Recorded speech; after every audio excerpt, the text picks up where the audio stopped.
Thank you. Okay. All right, I will call to order the August 21st, 2025 meeting of the Bethlehem Revitalization and Improvement Authority. Ms. Reiner, if you could call the roll. Ms. Taggart. Present. Mr. Philippos. Present. Mr. Andres. Here. Ms. Collins. Present. Mr. Jobs. On the phone. Okay, great. Love it. All right. Anyone here for public comment today? Doesn't look like it. So we will move to approval of the minutes from the May 1st, 2025 meeting. Those are included in the packet. I'll make that motion. I'll second. Okay. Any discussion on the motion to approve the minutes from the May 1st, 2025 meeting? Okay. All in favor, please say aye. Aye. And no opposed. That passes 3-0. Aye. Oh, sorry. 4-0. 4-0. Thank you. Okay. All right. And the treasurer's report, Mr. Philippos? Thank you. The treasurer's report is as of July 31st. We have a cash balance of $1,279,989. Revenue came in from a couple sources. We got $11,250 from Wind Creek, their annual service fee. We got $4,356 from Beth Works. That was their annual service fee. We got $360,281 from the ISRP grant funds. And then we earned some interest. And then the expenses are listed. So unless anyone has any questions, I make the motion just submitting the report. Okay. I will make a motion to accept the treasurer's report as presented. I'll second that. Okay. Any further discussion on the treasurer's report? Okay. All in favor, please say aye. Aye. Aye. Aye. Mr. Job's call was dropped, so we'll just pass that 3-0. Okay. Technology. All right.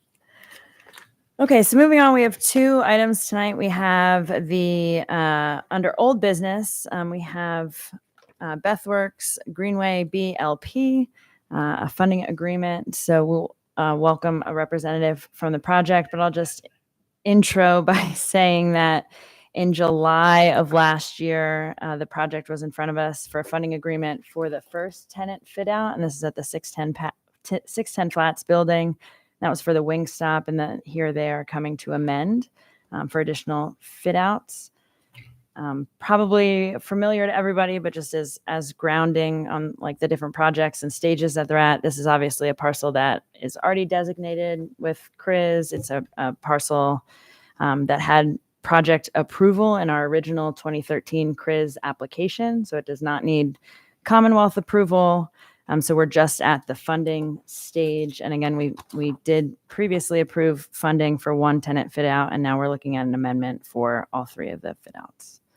So with that, I think that's... Thank you. Appreciate your time this afternoon. Thank you for covering most of the details that I was going to bring up here. Yeah, just as you stated, I'm Seth Tipton. I'm here on behalf of Bethworks Greenway BLP.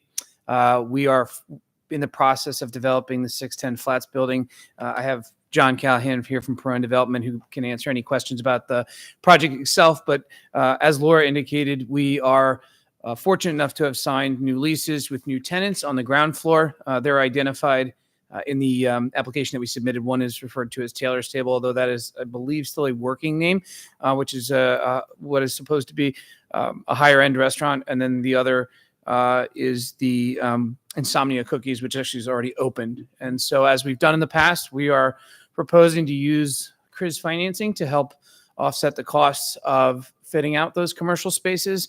And these are the last two for this particular building. So we're seeking to amend the existing $400,000 loan that we have with 610 Flats Lender LLC and increasing that to $2.3 million as set forth in my letter that I submitted on July 2nd. The vast majority of that money is going to go to the fit out of the Taylor's Table space, which is, like I said, designed to be a higher end restaurant and has a correspondingly higher amount of fit out dollars. And then a slightly smaller amount, $253,500 for the Insomnia cookies. And that number is more specific because we obviously already completed the fit out and it's open. So we know exactly what it costs. So what we would be proposing to do here is simply have permission from the authority to amend the existing loan documents to increase the loan amount and amend the funding agreement to reflect the new increased loan amount. So any questions for me or for John? I'm happy to answer. I will add, so we did provide just to the board the projected CRIS increment. That it would be the second page probably, which specifically indicates Insomnia and Taylor's Table is the relevant one for this application.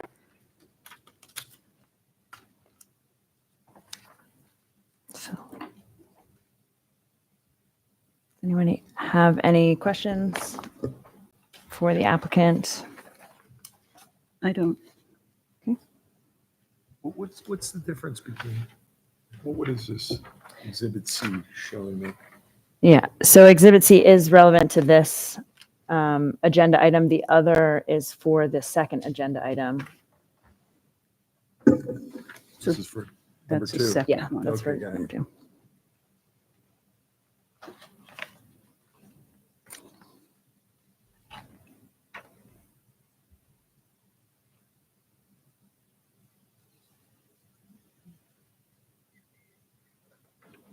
How are things going with Insomnia Cookie at this point? I wouldn't know. They don't tell the lawyer now. If I haven't heard anything, then nothing bad. Judging from the size of my waistline, a little too well. Yeah.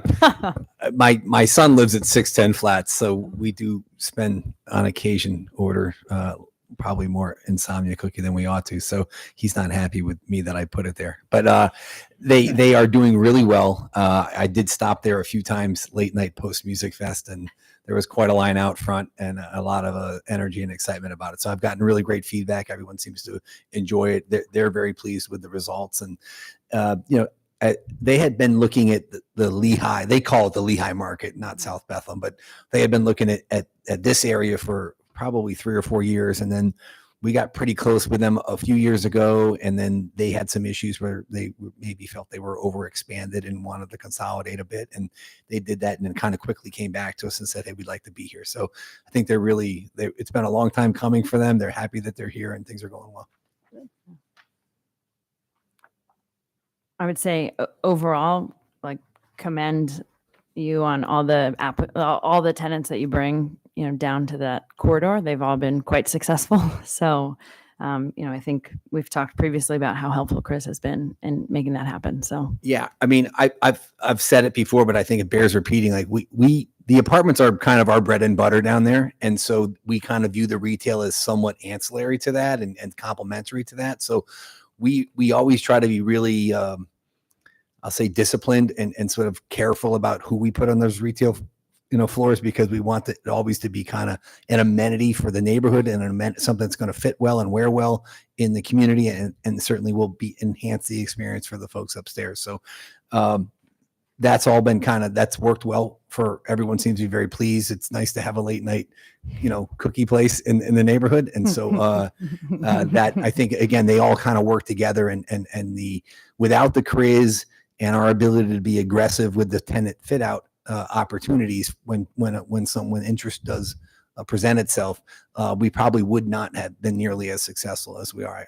I know we wouldn't be. So we appreciate the support, and we try to make good on, the tenants that we do bring in.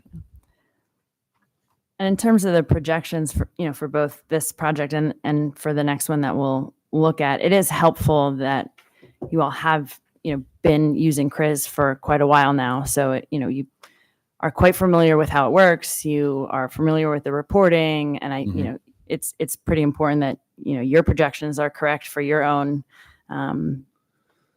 financial planning Sure. and just the financing generally. So, it's helpful to know that you have all of that experience when you're putting these together. And obviously we, are checking that as well and kind of looking at our own projections based on the information that you provide us. But you've been pretty consistent in giving us numbers that, Yeah, I mean, the first That quiz work, project in yeah. the state was social still. They're still there and still doing great. They're kind of, I think, coming up on their end of their 10-year lease and or either have or are renewing. Yeah. So, that's, they did a wonderful job converting a 1930 era, bank building, on the National Registry, like all the right things you want in terms of preservation and a local husband and wife kind of, putting their chips in and making it work. So that we were proud that was the first one in the state, we believe, and that's done well. And we've had many good ones after that. We're not batting 1,000%, but we certainly would be in the Hall of Fame based on the percentage we're on right now. So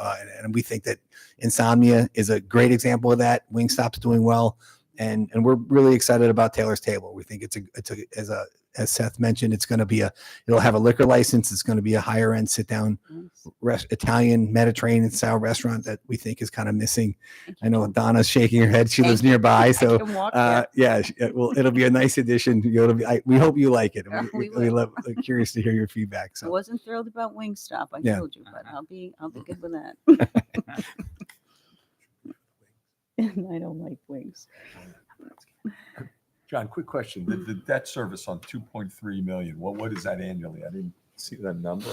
it's a private debt issuance. So we have the ability to kind of set the interest rate on that. I'm not sure what that is. I don't know what the annual debt service is at the moment. Okay. Certainly could shoot. It has to be somewhat market. So it can't be zero. It's right? not. No, Yeah. it is not. Yeah. I just don't know the actual. I can figure it out on my phone, but we actually haven't drafted the documents yet. Laura, I assume the city will look at that. Yes. Yeah. Okay. It's going to be the exact same terms as it was for the initial 400,000. Okay. And as you know, it's all contingent liable. The landlord, us, the property owner, backs this debt, whether it's bank debt or private, debt issuance. So we're on the hook if it doesn't work out. And can you remind me also, I should have written it down, but what's the overall project cost? So the 2.3 is the debt. The total building. Yeah. Oh, it's been a little while since I closed. It's a good question. I mean, it's 16 million and change. I know that for a fact. It's well above the threshold required for the act, but I don't have the exact number in front of me. It was, I believe, 16 million, 16.3 or somewhere in that neighborhood. Yeah, and we do report on that annually. Yeah, I mean, we'll Our certainly annual report for the in the annual report, Commonwealth. we have the exact numbers for the overall project. Yeah.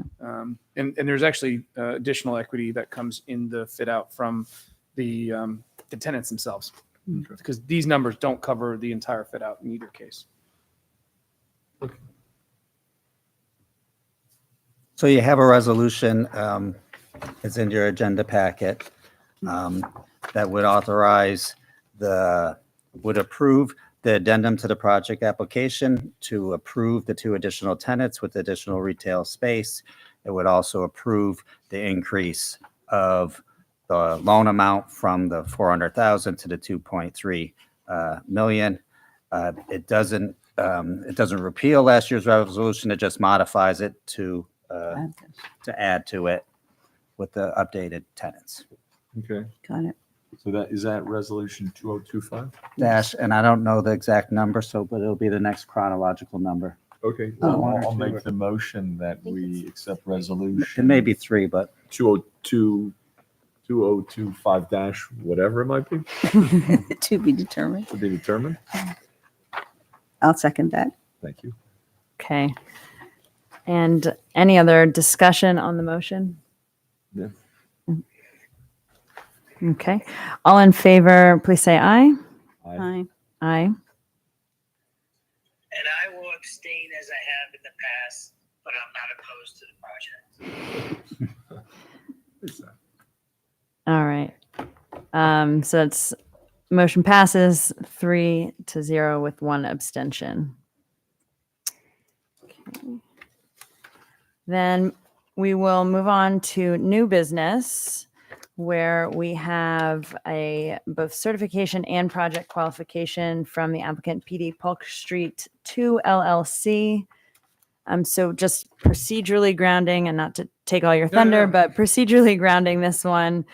This is similar to the Wilbur and the High Hotels projects that we saw recently, where we are looking at a parcel that does not currently have a CRIZ designation, and they're seeking certification of that parcel as CRIZ from banked property. And they're also then presenting a project for qualification. If the board approves that, then we will submit that full application for both parcel certification and project approval to the Commonwealth. And I was going to talk about it in my chairperson's report, but relevant here, we did on July 31st receive from the Commonwealth approval for both of those two prior submitted projects. Right. So with respect to the certification, a little bit different than the other two projects, we are looking at previously banked acreage from another Perone project. So last year at this time, they came in for 610 flats, and we decertified a portion of the 610 flats, the parking lot area, and some common area. At the time, we had a discussion about, they were seeking that as the property owner. The property owner is required to sign off on any decertification. We as a board can't just decertify land. So they were seeking that in that instance, with the understanding that, they would then come back with a new project on which they would want to put that acreage. So with that as my background. Thank you. Anything else? For PD Polk Street 2, as Laura indicated, we decertified a little, basically the area that was parking lot and grass on the 610 Flats project, with the idea that we would have a project coming up in the near future in the IRR zone where we could hopefully use that CRIZ acreage. PD Polk Street is, I'm the guy who names them. They're not great. Eventually I have a better name than that. It's the Polk Street garage apartments that are, I think the elevator shaft is currently being built. We decided that this was a great project to use it for. We're going to have approximately 6,000 square foot space on the ground floor, much like the other buildings that we've been talking about today. We anticipate and would like to recruit another sort of sit-down style restaurant at that location. Critical here, and the reason why we're before you, and we do very much appreciate Laura's help in getting us here quickly, is that one of the things that we've realized is during the construction phase, we actually generate a lot of increment. And so we're really hoping to try to get this across the finish line, decertification and recertification, before the end of the year, because if we do, then next year we'll be able to report the activity that we have ongoing right now as part of activity within the zone. And it's probably several $100,000 of CRIZ that could go towards this project. So tenant is not yet identified. We don't even have a lease with anyone, although we are having conversations with quite a few potential users. So what we provided you is a model budget based upon basically what we've experienced so far with other restaurants. And to John's point, we've been doing this long enough. I think we're starting to get a better sense of exactly how much different types of users and different types of uses will generate CRIZ. So we'll be back before you, I assume, when we have an actual project to get an actual loan. Right now, what we're really trying to do is just make sure we get the designation so that we can capture the construction activity. Got it. And I'll add, harkening back to some of the questions on the last application with respect to the, projections that are in front of us, for the application that goes to the Commonwealth, we might need some additional information. And, it would be common for like us as staff, as we're putting it together, if we have questions, we can, go back and forth on additional information that we might need. So for example, we'll want to understand more what the construction numbers are, and we'll have to present that probably as part of our worksheet to the state as well. But we'll be able to go back and forth on some of that information before we submit the application. Yes, we'll obviously provide any information that we have, and to the extent that we get a little further along with the prospective tenant, we'll be able to get those numbers much more clear. Yeah. It's encouraging that we had success with the last two applications. We put together a good package, and they didn't even come back with any questions for us, which was I think a sign of how well the application was put together with the help from a lot of the staff here. But so we'll just want to make sure we have all of the belts and suspenders, between approval and when we get it to the state. And Polk Street is under construction. Yeah. And so we're working, it's about a $12 million project, and we're happy to share with you kind of the budget for the project. And just to go back to the question you had asked about the 610 project, he's not great with naming. He's also not the math guy. So We're usually not, us lawyers. so it's the 610's a $23 million project, not counting the retail fit outs that we've what we've already funded there. So it's probably a $26 million project all in. He's a great drummer though. Which most lawyers are not good drummers. I'm sorry. If there's any questions I can answer. So Laura, so it's 3/10 of an acre, Yes. right? And that is an equal swap from the 610, or are we taking anything out of our? It is not an equal swap. It's actually less. So they decertified, I believe it was about 0.7, maybe 0.8 Yeah, that's correct. acres. It's less than half of what we decertified. Yeah. Okay, Right. thank you. And just to be clear, it's their acreage. We couldn't say no and put it somewhere else. So they're just asking to move it. We have You could, but it's been your practice not to do that. Okay. So you wouldn't want to, if you're going to change your practice, you would want to do it uniformly, not just pick out a particular project, but it's been your practice to honor that banking. Okay. Yeah. Okay. Fair enough. Thank you.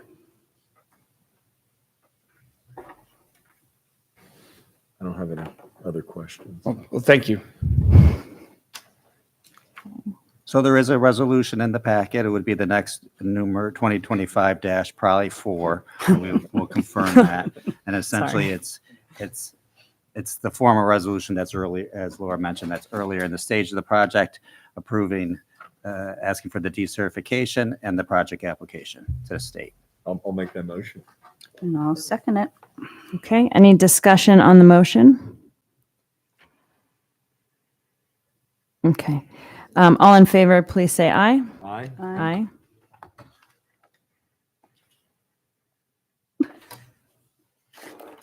Any opposed? Mark.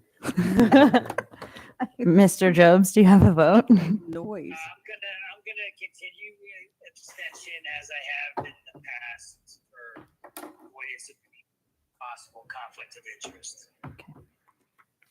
Okay. The motion passes 3-0 with one abstention. All right. Thank you very much. All right. Anything for the solicitor's report? Nothing else to report other than the agenda items. All right. And for chairperson's report, I was going to give some updates on other CRIS projects like 510 and 610 or 510 flats in the SGO. But since Mr. Callahan is here, I asked him if he wouldn't mind that'd be as great. well. Thank you. Seriously. Thanks, Seth. Letting us know both, so 510, obviously, I don't think we've met since they had the fire there. So John has some updates on that. And then for the SGO project, we've got the ISRP money and other grants running through. So I didn't come prepared to I make know, I'm remarks. Laura sorry. asked me right beforehand. So if I'm a little scatterbrained, I apologize. On the 510 side, I can give you kind of a hot off the presses. I don't think it's in we just issued a press release within the last hour or so that, again, not great for the waistline, but El Jefe's will be opening this weekend. So very excited about that. I know the Lehigh students, it's been quite a clamoring about like, when is it going to open? When is it going to open? So it is going to open this weekend. We'll have to sort of set up some temporary fencing and perhaps down the road, some scaffolding to, as we work our way through the 510 reconstruction, but they should be opening this weekend. We're excited about that. It'll be Mr. Lee's will be kind of the next priority project that will open in, a matter of weeks, not months. And then we have started the roof reconstruction for 510, all of the demo and remediation for the whole building's been vacated. The whole building's been remediated. The water damage for 510 was extensive. It was much more water than fire. The building held up actually quite well. The building envelope, it was really in terms of the fire, but then it was the roof that caught fire, and then the Bethlehem Fire Department did what they do best, was just throw a lot of water on it, and then the water damage was just sort of soaked the entire building. So we are sort of through the remediation process, through the insurance adjusters, and it was a large claim, so it got a lot of attention. But we are finally in a position to start construction. We've got all our permits from the city, and we are kind of going forward full steam ahead now. So we anticipate, within the next 5 months, the project will be complete and everyone will be able to, those who want to move back can. Lots of folks are interested in knowing about the schedule. They want to come back because they really enjoy living at 510, living in South Bethlehem.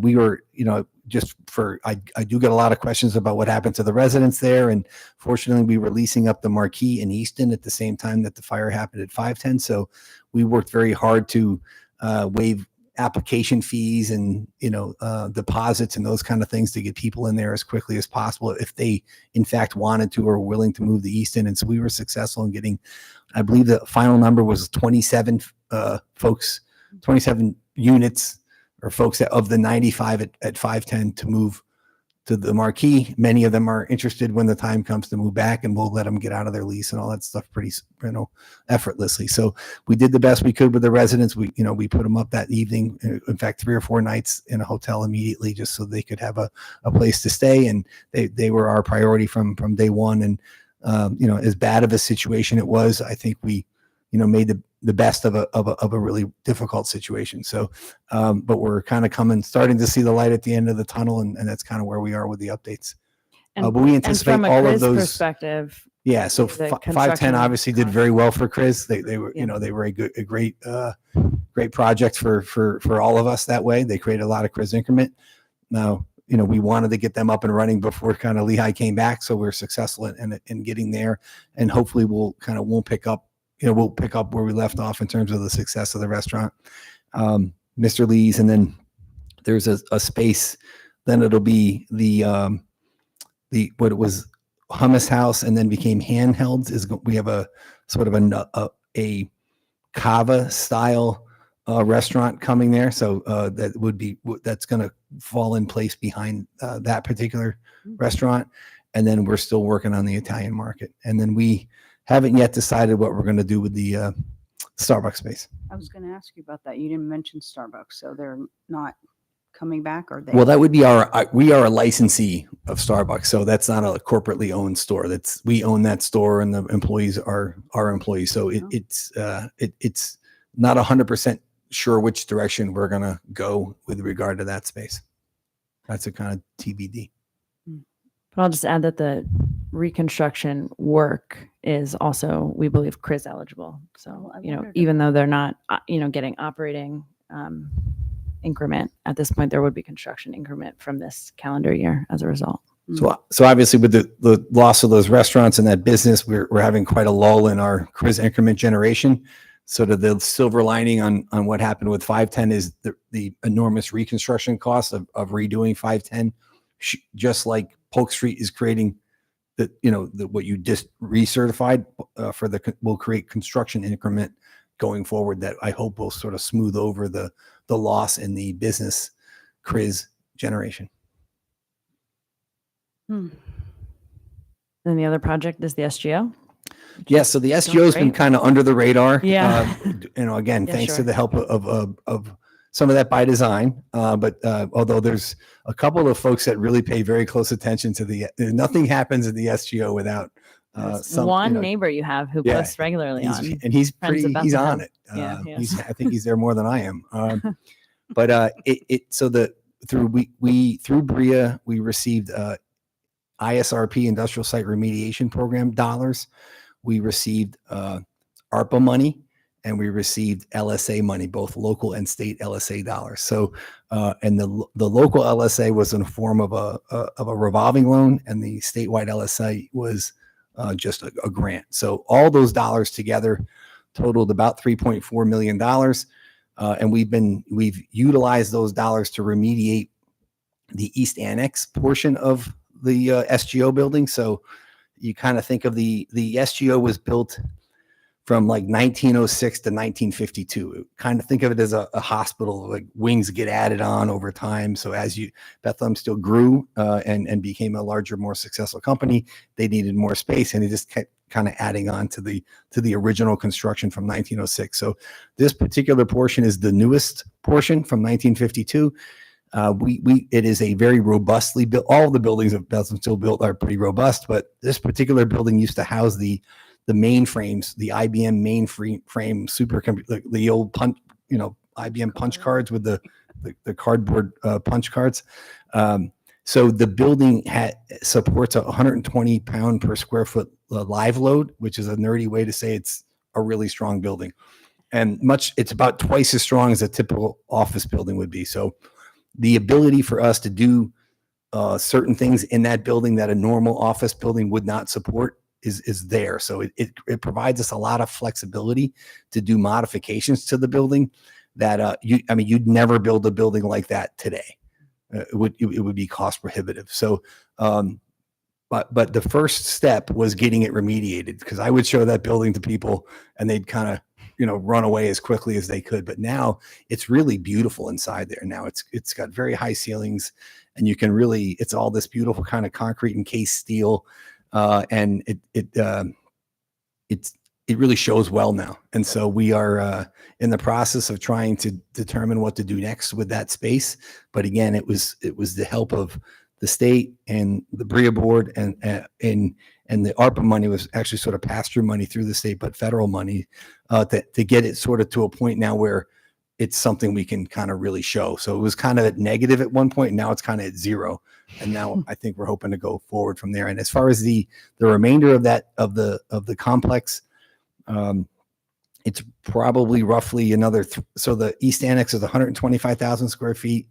The remainder of the SGO is probably about 350,000 square feet. So it's the bulk. It's the 13-story tower in that middle building.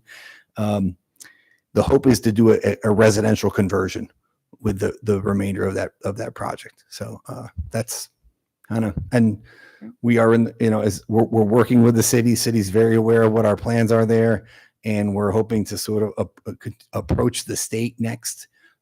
We've gotten some RACP money for that, the portion that I'm talking about now, the residential portion, but we're still looking for support as we work our way through the program and what we want to do with it. That building requires, it's almost embarrassing to say, we've got a budget for $14 million to do the internal demo and remediation of the rest of the building, just to get it to its shell. So it's quite an undertaking. It's something that, you could make an argument that the building has a negative value, but anyone that knows the history of steel and Eugene, Charles Schwab and Eugene Grace and the things that took place there would never say that about that building. But from a purely kind of economic redevelopment side, it's a challenging project. But when you think about the architects that touched the building, you think about the history of who worked there and then the impact of Bethlehem Steel, I would argue the building is kind of priceless. So that's an argument we're trying to make to the state.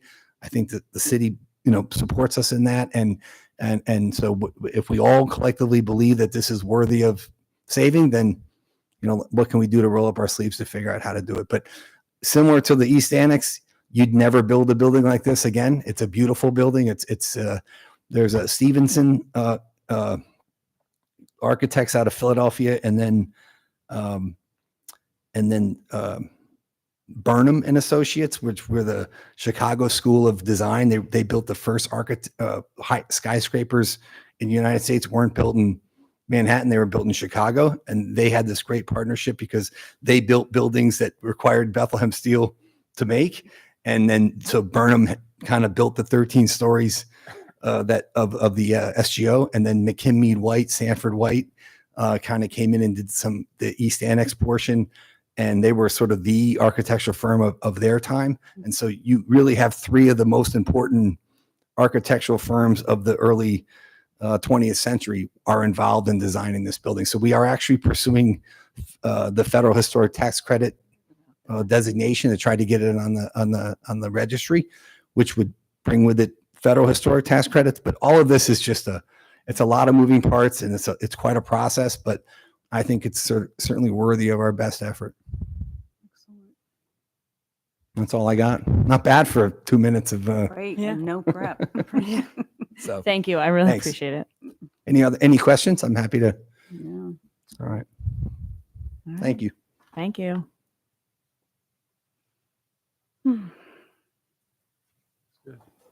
Yeah, that is good.